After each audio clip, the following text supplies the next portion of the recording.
Thanks for tuning into The Frequency right here on the Black Star Network. I'm your host, Dee Barnes. Now, you may be wondering, what's The Frequency? It's a new show right here where we platform, have good conversations, discussions, debates, current events, hot topics, and issues of concern to Black America with a particular focus on all things impacting women. And also it's the 50th anniversary of hip hop. So I want to do something called the Legacy Series where we, platform women of the culture. And to kick that off, I have my first guest. She's an MC, a recording artist, a hip hop historian, broadcast journalist, and an entrepreneur. Welcome, welcome, the Poetess.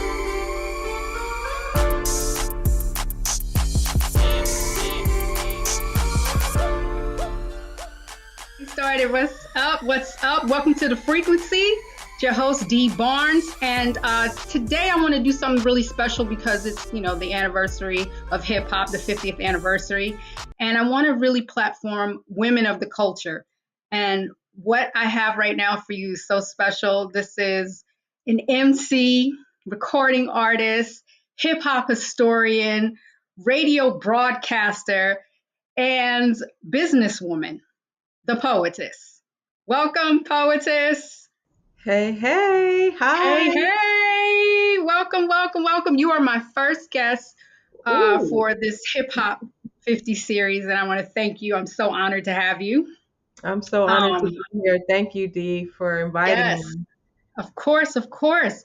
I want to get into your whole history and your contributions to the culture because a lot of people are familiar with you, but I first want to start with your father, your inspiration, the legendary Johnny Morris, who was, a radio broadcaster himself. So I want to talk about his history, and can you walk us through his career? I think my dad had a love for radio and broadcasting since a child. He would take apart radios and TVs at his grandparents' house. And he, at the age of 9 or 10, he was studying tech manuals. And he built his first actual radio station in the garage of his grandparents in Fresno. And he was able to actually transmit music from blocks away. People were even calling into his grandmother's home to make requests. So wow. He got his first professional radio gig at the age of 16. And wasn't it true that he got his first gig at the age of 16? Yes. Wasn't it true that the musical genius himself, Sly Stone, gave him his first on-air nickname? Yeah, his moniker. Yeah. He worked with Sly Stone in the mid 60s. And Sly gave him his radio moniker, Ronnie Dark. And they've been friends up until, my dad passed. They've been friends, lifelong friends. In fact, Sly introduced my mom and dad. So shout out to Sly Stone. Thank you. Oh my goodness, I did not know that. Yeah, okay, Sly, so at a radio station picnic, he invited my mom, invited my dad, and introduced the two. Wow, that's beautiful. That's beautiful. Okay, so what's your earliest memory of hearing him on the air? Like hearing him on radio, I think it was like 5 years old that I remember, because I remember when we would visit him at the station, he would try to get me to do station promos. So he'd be there saying, say, KDIA Lucky 13, can you dig it? What? Age away, but yeah. And so I was so shy, but he would eventually get me to do it, and you could hear my little promos on the air at 5 and 6 years old. So wow. Do you still have any of those recordings? Man, I wish. Yeah. That's beautiful. So did that inspire you to, listening to him, did that inspire you to want to do the same, to get into media? Not right away. I wanted to be. He took me to my first concert when I was 10 years old, and that was Parliament Funkadelic and Bootsy Yes. and Millie Jackson and a bunch of greats. And Wow. my little mind was blown. I was like, I want to be on that stage. I think I wanted to more so be an entertainer than Right. actually a media person. So, but I wanted to start out as an engineer, actually, as a studio engineer. So I took electronics in high school and a few years in college. But when I moved to LA and started going to sessions, because my dad was also a studio engineer, he was a broadcast engineer, he was studio engineer. So I went to a couple sessions with him, and I was like, Right. this is kind of boring. So yeah. Okay. So what was your first like on air job, your first radio job? My first radio job, shout out to Lee Bailey from Radio Scope. He gave me my first radio gig in 1989 on Hip Hop Countdown and Report.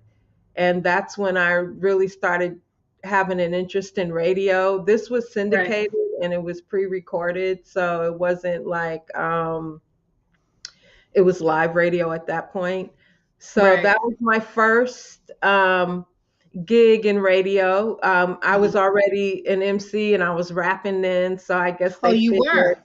yeah. So I was rapping before I actually got into radio. So I guess they figured I was a hip hopper and that I would be a good host. So Of they course. invited me to be a host right along with Mike Mosby, and that also got me into journalism. I started doing interviews and putting programming together, Mhm. all with that start with Lee Bailey. So you were actually producing the shows, I was doing a lot of the interviews in the just a lot beginning. of the interviews. Were Mhm. they mostly hip hop because it was the hip hop countdown, or did you Yeah, did you broaden definitely it out? mostly hip hop, and a lot of the interviews I still have today. So yeah, so Yes. mostly hip hop, but I've interviewed R&B artists as well, actors and Mhm. actresses at that point, and yeah, Okay. so that was my first start in radio. Mhm. But I have to put a little insert in there. My mom actually told me I was conceived on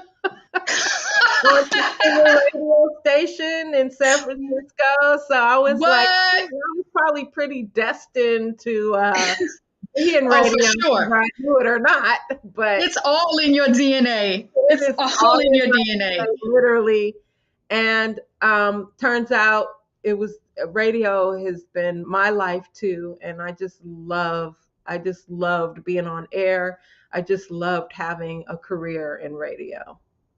That's interesting because I always thought that the radio came first, even though you've done, I knew you were doing like poetry, and then you were doing rhymes. But for some reason, I thought that everything with the radio came first. So I definitely want to talk to you about, like, when did you fall in love with hip hop, I and when felt did you know you wanted to be an MC? I I knew I wanted to be an MC. I think when I heard Boogie Down Productions, I was just Word. in love with the Criminal Minded album. And then actually when I moved to LA in Mhm. 85 from the Bay Area, I started hanging around with people that were in rap at the time because Right. I don't really when I That's was how in the we cross Bay Area, paths. yeah, yeah, Uh-huh. Def Jam. Shout out to Yeah. Def Jam.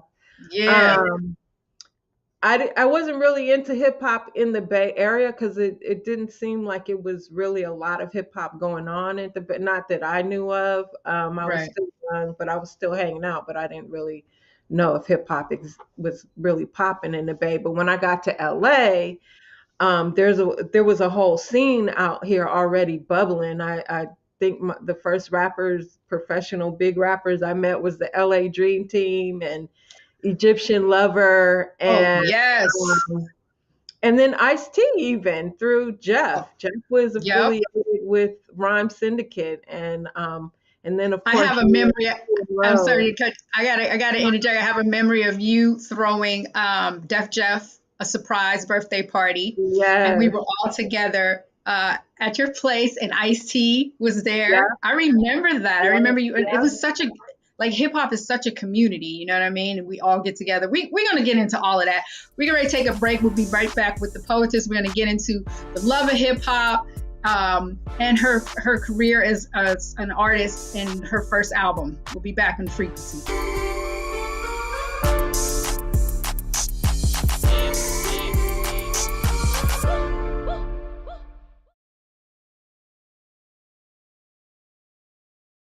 Black Star Network is here. Oh, no punch! I'm real revolutionary right now. Thank you for being the voice of Black America. All momentum we have now, we have to keep this going. The video looks phenomenal. See, there's a difference between Black Star Network and black-owned media and something like CNN. You can't be black-owned media and be scared. It's time to be smart. Bring your eyeballs home. You dig?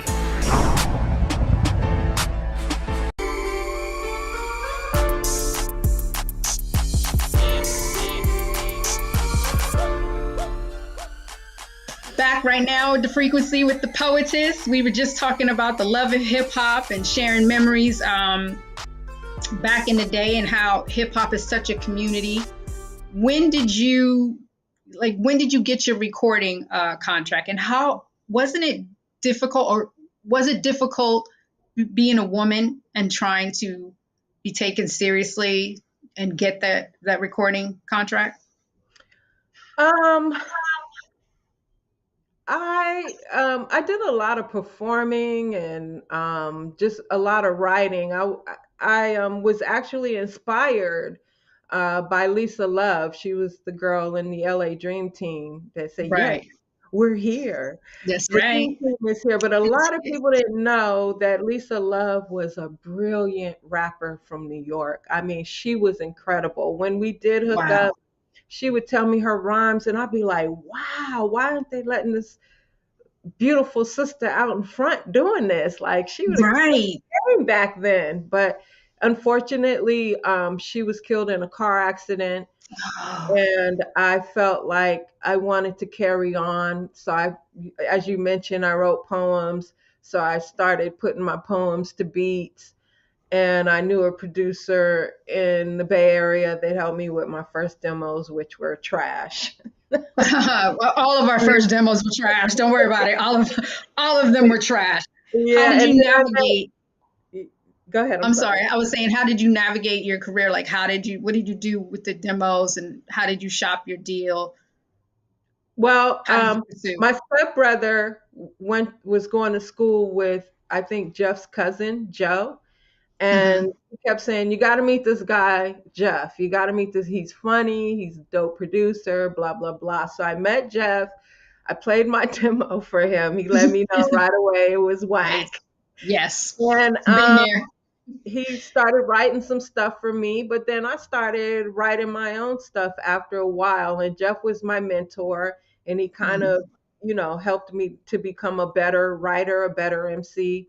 So he did demos for me. We shopped them around. It was a while before I can. He ended up getting a deal before I did with Delicious. Right. And so my good friend Jerry Davis, who was at ASCAP at the time, got a label deal with Interscope Poetic Groove, and he signed me. In fact, it was either me or Cypress Hill, and he chose me. But shout out Wow. to Cypress Hill, because they Shout out to Cypress Hill, the homies. So They Poetic, flew what was the label again? The label was Groove with Poetic Jerry. Groove, which was Interscope Records, and you were the first female rapper signed to Interscope. What is Yeah. it like being the first? Like, what are the advantages and disadvantages of being the first? I'll I know. start with the disadvantage. They didn't know what to do with female MCs at that time. They didn't know how to market my music. So a lot of that stuff, me and my family took in our own hands. We did our own retail runs, lined up my own gigs. So at the time, they didn't really know how to market my music. Right. The advantages was I got to do an album and hear my music on the radio and travel around the country. So That's right. it was a good time. It was a fun time, and I'm glad that I was able to achieve that with a major label. I was label mates with Tupac and Marky Mark and the Funky Bunch and Gerardo at the Wow. time. So And you they didn't just get a didn't know what chance to to do with it. yeah, they didn't know what to do. And you had to do a lot of it on your own. Yeah, So just like it just helps you, build your business savvy even more, I'm yeah, sure. yeah. It was The fun. I name of have the no album, regrets. I'm Mhm. sorry, say it again. I said I have no regrets. It was all That's good. right. That's right. Everything's a learning lesson. Mhm. I was gonna say that the album name was Simply Poetry, but your first single was Love Hurts. Yes. And that back then was like, mind blowing because it was socially conscious. And I think it was one of the first records that addressed, intimate partner violence, domestic violence. What was the reception of that? Um, that song people still play that song today, especially during Right. domestic violence awareness.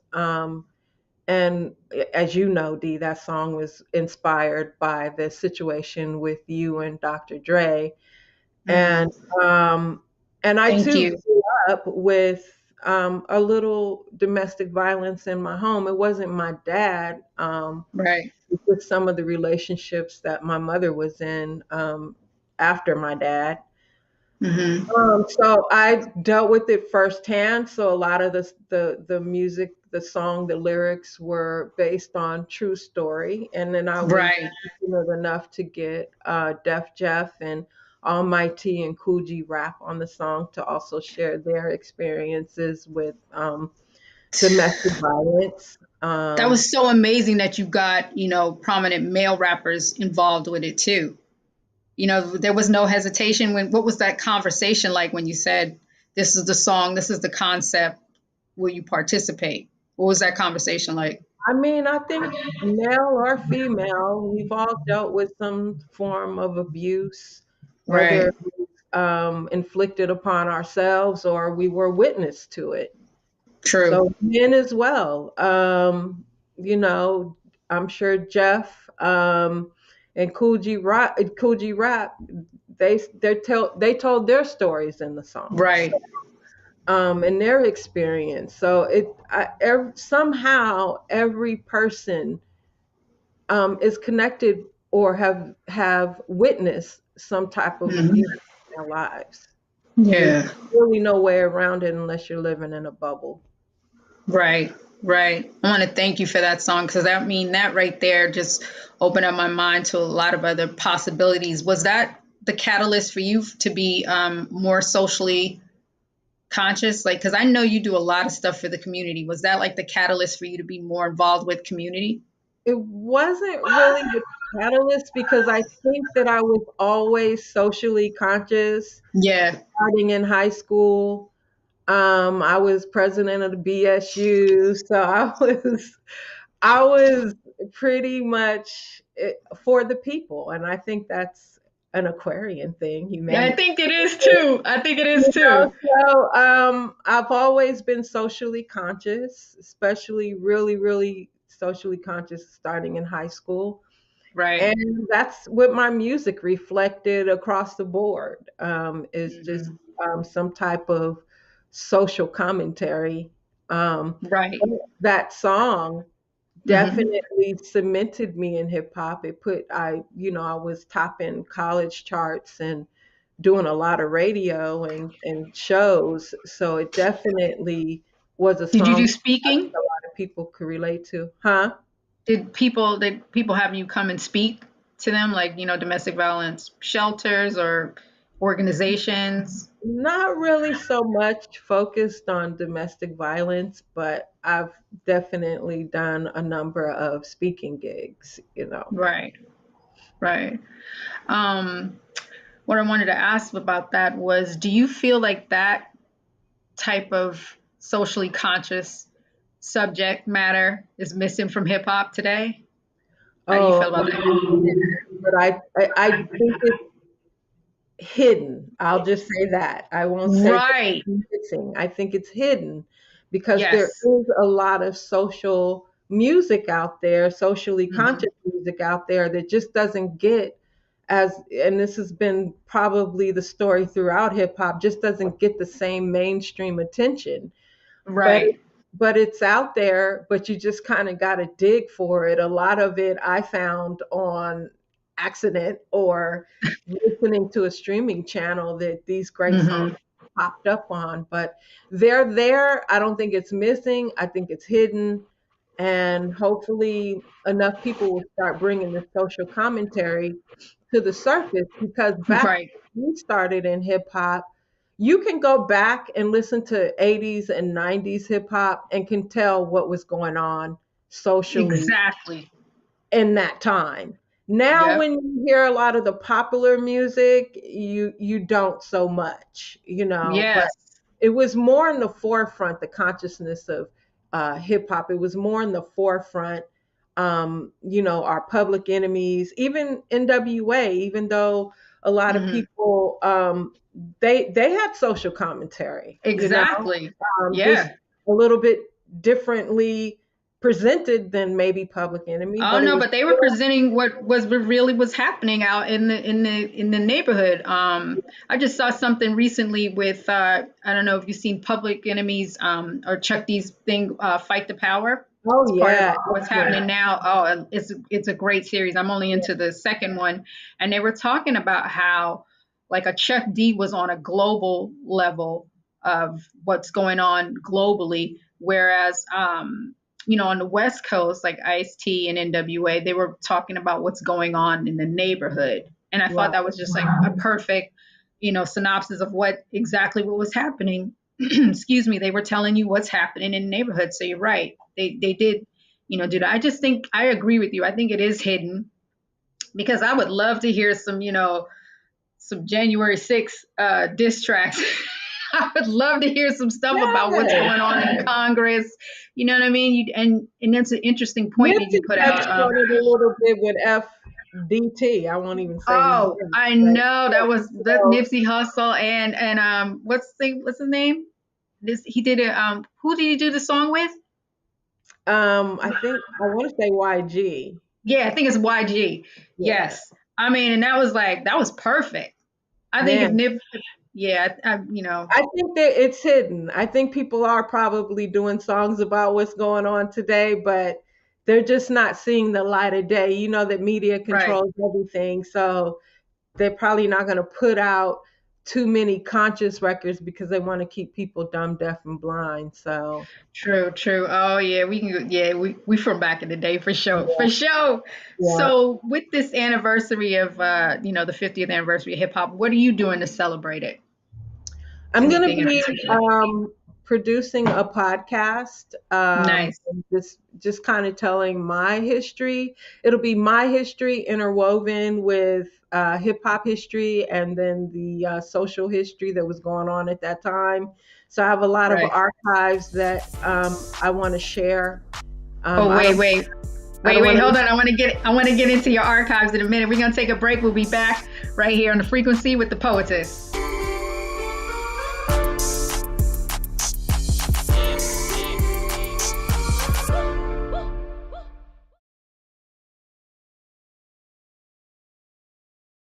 When you talk about blackness and what happens in black culture, we're about covering these things that matter to us, speaking to our issues and concerns. This is a genuine people-powered movement. There's a lot of stuff that we're not getting. You get it, and you spread the word. We wish to plead our own cause.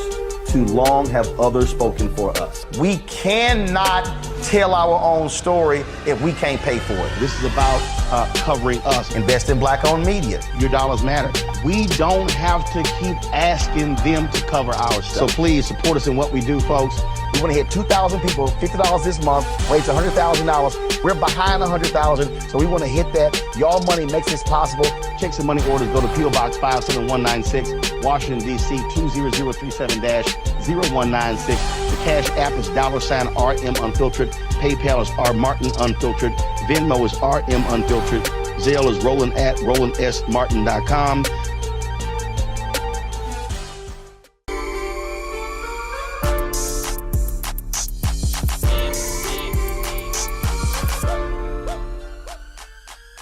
Back right now with the Poetess.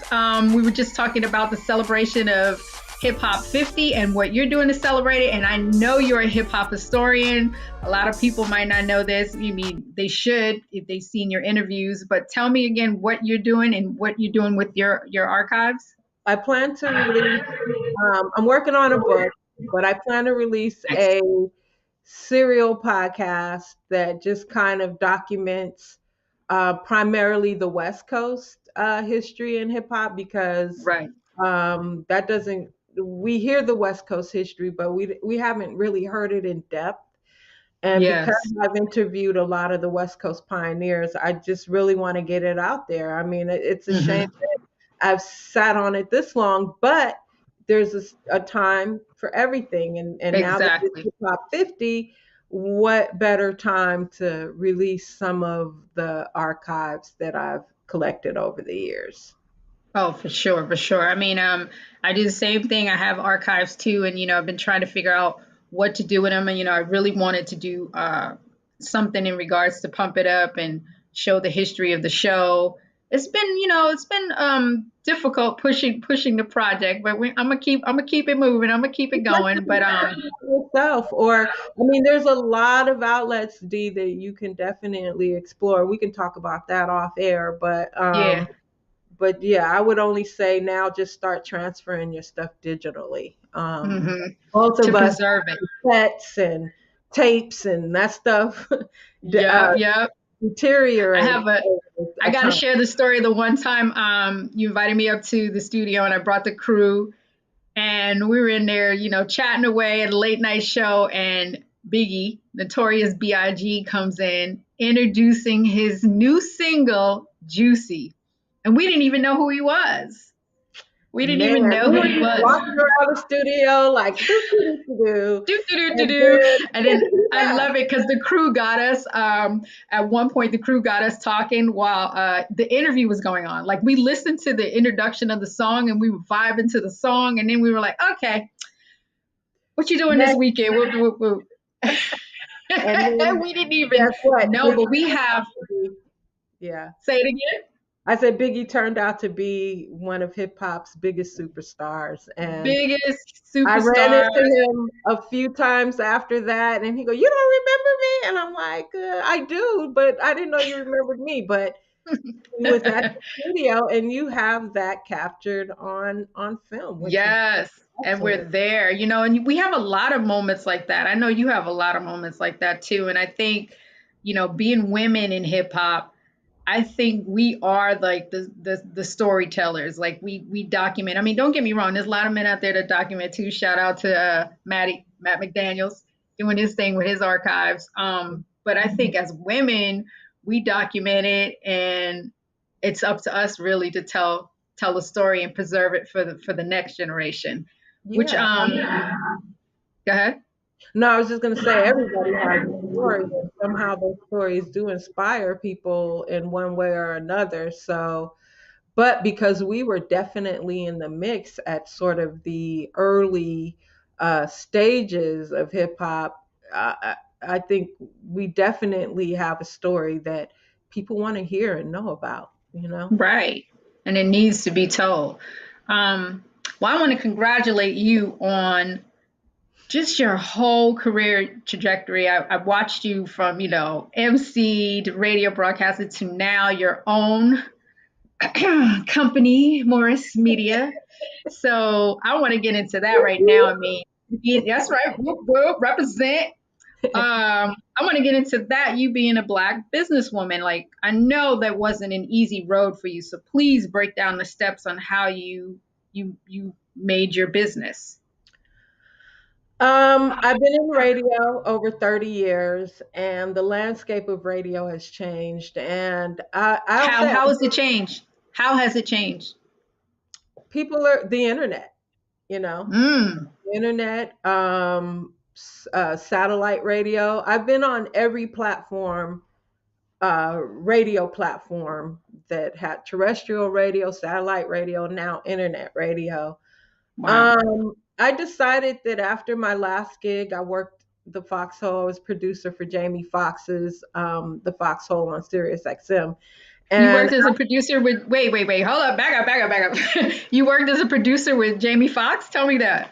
Tell me about that, that was please. the best job ever. I mean, Really? me and Jamie have been friends over 30 years. And when he invited me to be a part of his network, of course, I was like, yeah. And Yeah. it was the best job ever. I produced Mm-hmm. 5 radio shows on his network and worked closely with him on his and actually co-hosted with him. So, but after that gig, I went through a part of struggling, and shout out to Sway, because Sway had my back. You know, he got me a couple gigs at MTV. Right. But at that point, I just decided I didn't want to work for anyone. I didn't want to fill out a resume. I didn't want to do my resume. I didn't want to submit for jobs and all that. And I was already in internet radio, already involved with podcasting. And I said, you know what?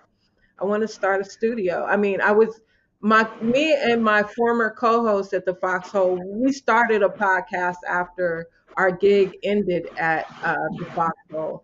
And that went viral, did really well. And then it was at that point I decided, was looking at building a studio. Me and my dad were actually commissioned to build an internet radio podcast studio, and managed it. My dad built it. And that went on for almost a year, and that didn't work out so well. And then that was the point right there. I said, you know what? I want to start my own studio. And thankfully, it is in the heart of Leimert Park in Los Angeles, in the community. I couldn't have found a better location. So we've been. What made you choose that location? Because that is great. What made you choose that one? Choose it. A friend of mine was like, hey, there's this building they're cleaning out down the street from me. You should go look for it. Because we had been looking all over LA, Culver City, Hollywood, etc., just for a space with fit a table and 5 mics. And she goes, come look at this place. And man, it was perfect. It was actually a recording studio in the 90s. And what's crazy is I actually recorded there and didn't know that I had recorded there. And it was already soundproof. It was just plug and play. It was meant for you. It was meant for me. It was waiting for me. Yes. Wow. And we've been. What did you record there previously? Huh? What did you record there previously? I was working with a songwriter named Mary Ann Lange, and we composed songs together. She was also a songwriter, and she was conscious, and she had wanted me to come in and do a song on this project she was working on, and I came in, and I actually have the video of when I did that recording in that studio 30 years ago. So it was just crazy. And so now we're going on our 9th year in August. Congratulations. And we've worked with everybody in our studio, from Tiffany Haddish, Kathy Hughes, T.I. and Tiny. A slew of comedians, Guy Torrey, J. Anthony Brown, just so many. So we've been blessed to have the support and the love of the community, mainly the community that we serve. Everyday people are able to come in and record content for their platforms or their businesses, etc. It's in the same area where Nipsey Hussle's store, the Marathon, is, right? You're it's about a mile away from there, but it's right across the street from where the old K-Day used to be. What? Yep. I didn't realize that, and I've been there, but I didn't think about that. The K-Day sign was still up there when I moved over there, but it's not there. K-D-A-Y. What's your memory from K-Day? Remember back in the day? What's one of your favorite memories? intern slash babysitter. Yep. And Yep. I think I might have even recorded a couple of those 976 numbers. So, but I Yep. was an intern for Russ Parr, and there was a few Hmm. times I was up at the radio station. I didn't have any recorded music out at that time because it was sort of like the late 80s, early 90s. Right. But yeah, to have my business right across the street from where that iconic station was. And then I love Leimert Park. I've always been a part of that community since the good life, you know. Yes. That's like, man, since the good life. Oh, you brought up the good life. Yeah, Oh, since I South miss those days. Fellowship, Medusa, the West definitely has a beautiful underground group of MCs and B Hmm. boys and B girls and the whole. Right. That goes back to what you were saying about documenting West Coast. Because, a lot of people don't know about it. Some people do. People that are really into the culture, they know. But like Yeah, on a broader scale, yeah, so I know yeah. you got some of that. It's our duty, Dee. It's our duty to Yep. tell these I was stories. just saying It's that. our duty to share the content we have because Yep. shout out to Chuck D. I ran into Yes. him at a Mhm. Roscoe's the other day, and he shared with Oh, me yeah. a new app he's working on. I don't know Hmm. how much I'm able to tell at this point, but Right, right, right. um, it's something great that's going to happen. And once Of he course. officially Chuck launches D. it, there'll Yeah, be yeah. content there as well. So yeah, it's our duties as I believe um, that. the elders of hip hop to Hello. We are now the tell the OGs. share Can the you story. believe that? Oh geez, I know, right? We are now the OGs just because we celebrate Hip Hop 50, but the reality is now we're the OGs. So, like you were saying, it's our duty to educate, Yeah, elevate, you know what I yeah, mean, and pass it on. I was just talking about that with someone else about the fact that a lot of like we know the founding fathers of hip hop, but we don't know the matriarchs. Like you can't rattle their names off. The MC Shyrock, Debbie D, Lisa Lee, Mercedes Lady, Sequence. Like we should know this. Women, mm, female rappers should know their names. You know what I mean? So I was like, you know what? I'm gonna make sure they know their names, and so it's yeah. up to us The to first to. female rapper to really start me was Sweet Tea. You know, Hmm. T. When I heard her, I was like, I like her, I love her. And then of course Queen Latifah and MC Light and Right. all those. Uh-huh. Moni Love. Moni was in the doc too, but Missy, you know what Yeah, I mean? Missy Elliott, yeah. love it. Women have Yeah, women make this hip hop world go round. There's a lot that's of right. even behind the scenes and managers and executives and people that you may never have heard of have been very instrumental in the success and the longevity of hip hop. That's right. That's right. Hold on, we're gonna take a break and we're gonna come back and talk more about how instrumental women are in the culture of hip hop. We'll be back. The Frequency.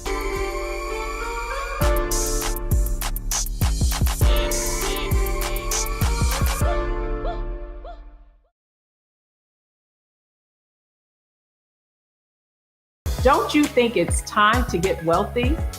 I'm Deborah Owens, America's Wealth Coach, and my new show on the Black Star Network focuses on the things your financial advisor or bank isn't telling you. So watch Get Wealthy on the Black Star Network.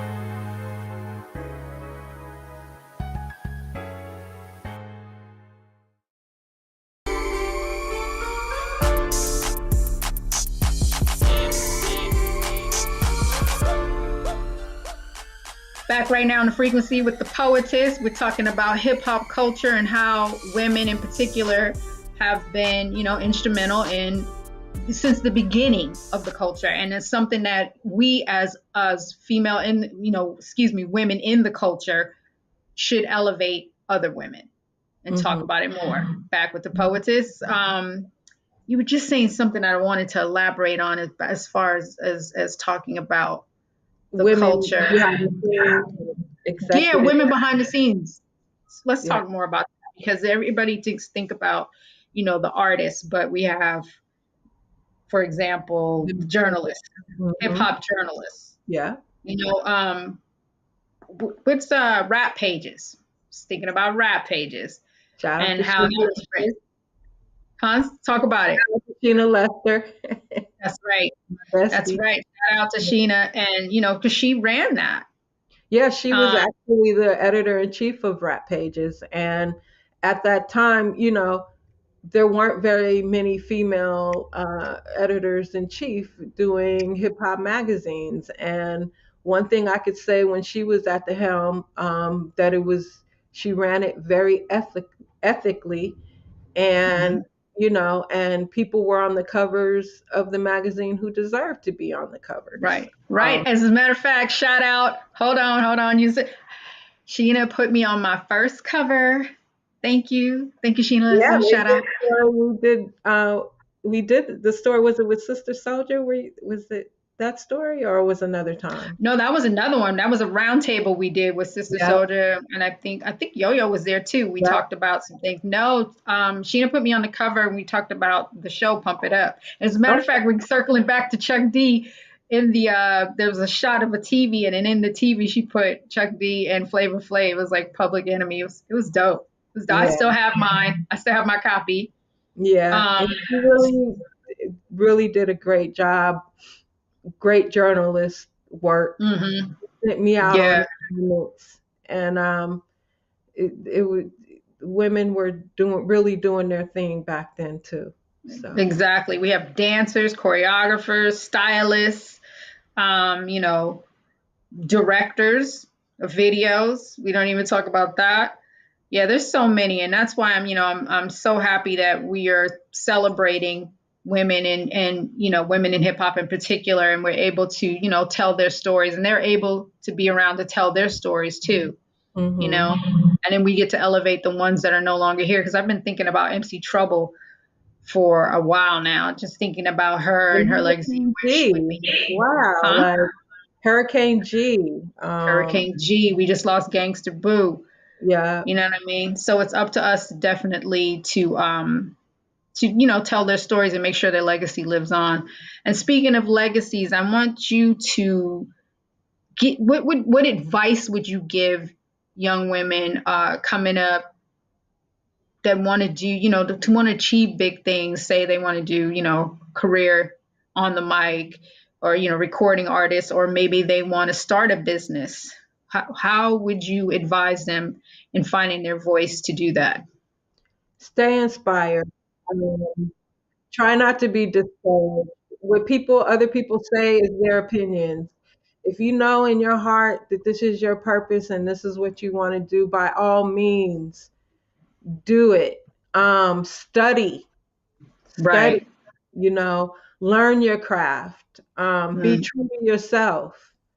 Don't get caught up with thinking you have to sleep with anybody to get in position. You don't.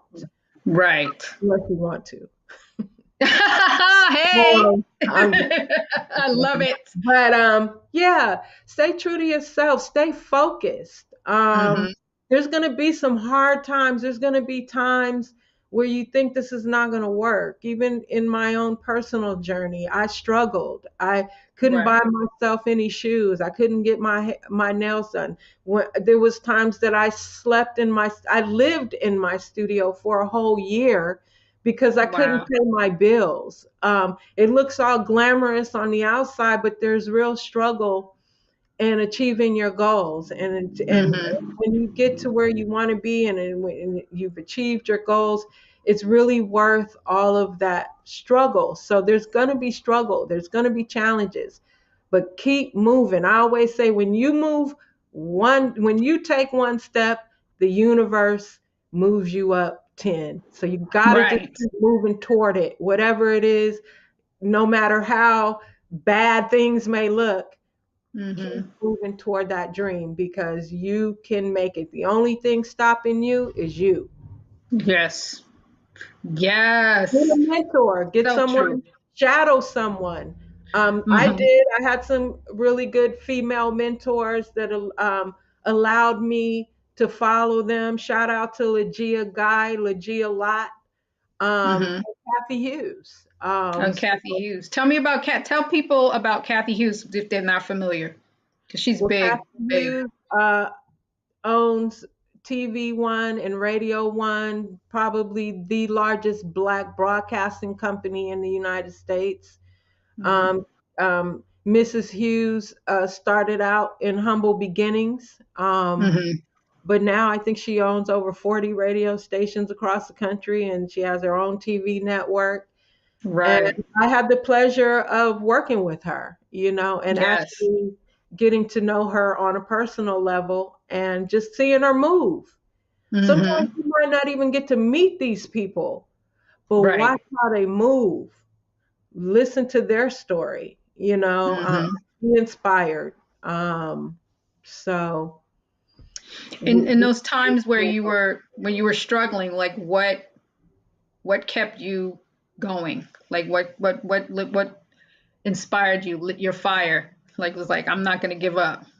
once I realized that this was my divine calling and Mm, my purpose, because I right, stressed in the beginning, because I was raising funds, trying to get people to invest, trying to get people, and I have a lot of millionaire friends that didn't give me a dime, but right, I wasn't bitter about that because this is my dream. It's not their dream. They probably even understand what I was trying to do. So you don't get true. bitter because no Right, one owes you nothing at the end of the day. Okay. right. You have to, what kept me going was I knew that I had to do this.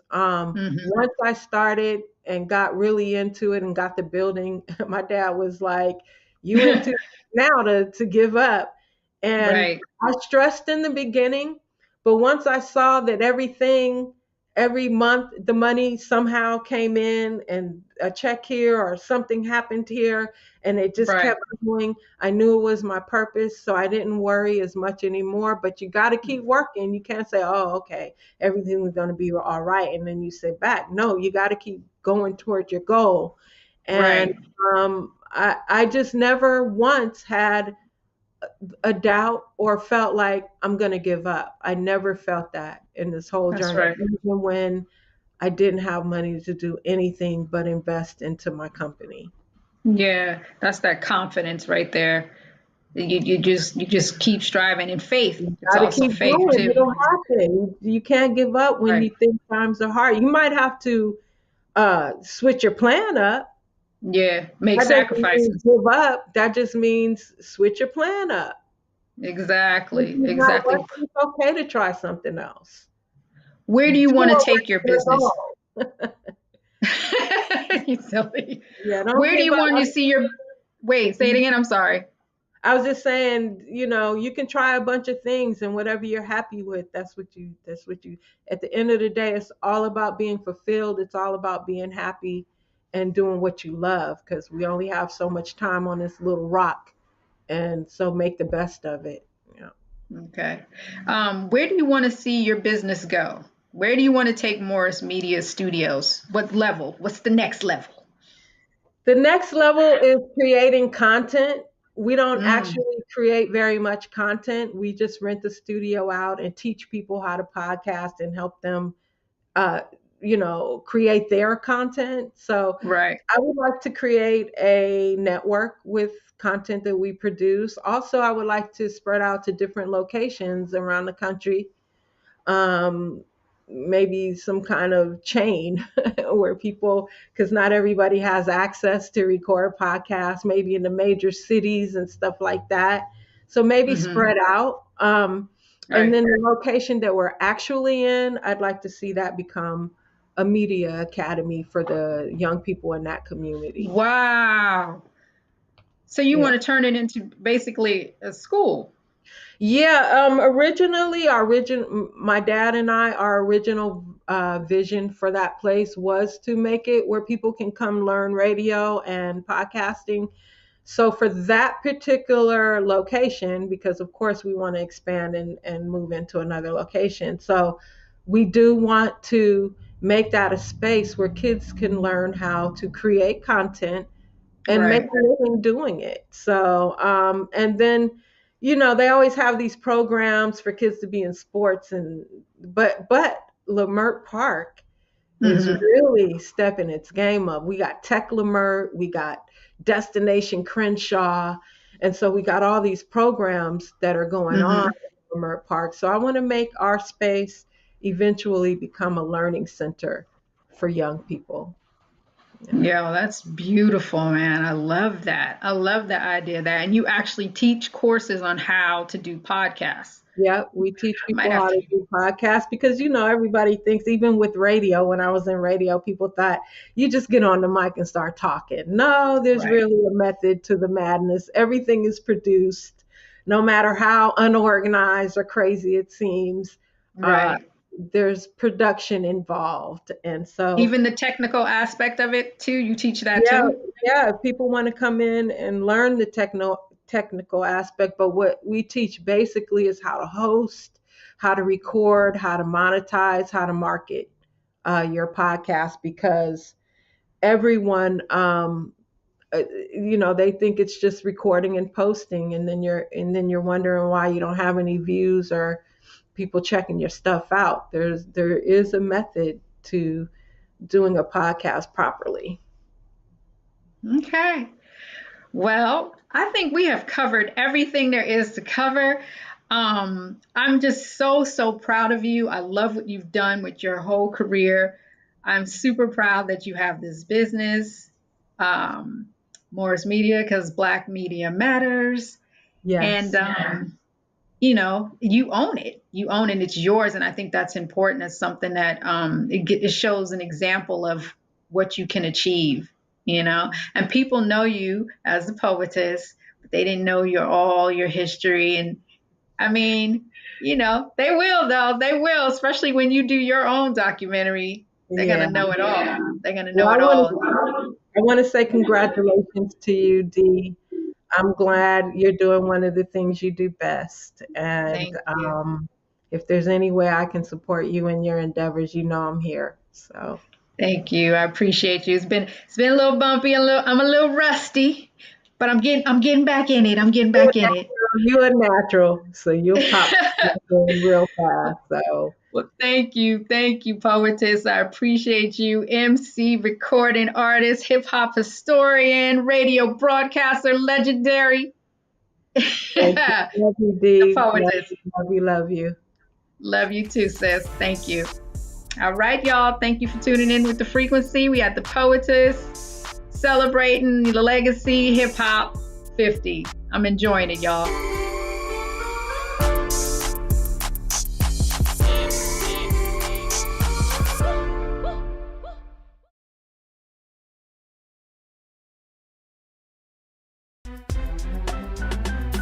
I'm Faraji Muhammad, live from LA. And this is The Culture. The Culture is a two-way conversation. You and me. We talk about the stories, politics, the good, the bad, and the downright ugly. So join our community every day at 3 p.m. Eastern and let your voice be heard. Hey, we're all in this together. So let's talk about it and see what kind of trouble we can get into. It's The Culture. Weekdays at 3, only on the Black Star Network.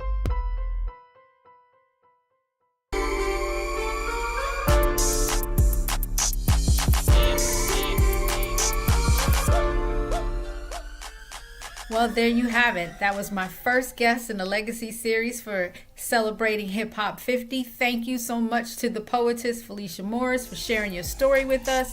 And thank you for tuning in to The Frequency right here on the Black Star Network. I'm Dee Barnes. I'll catch you next time.